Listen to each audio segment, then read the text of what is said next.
reso conto della giornata? Beh, diciamo che le cose sono andate abbastanza bene. Abbiamo fatto una salita, sono stata 14-15 km, stavo bene, le gambe tenevano benissimo e sono partito a piedi. E sono arrivato, insomma, ecco, tutto a posto.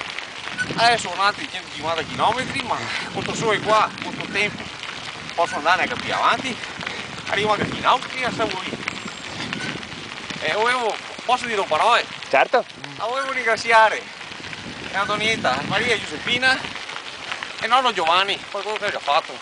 Va bene? Grazie dei borracci di nonno Giovanni. Grazie. Grazie a lei. Prego, prego, caro, prego.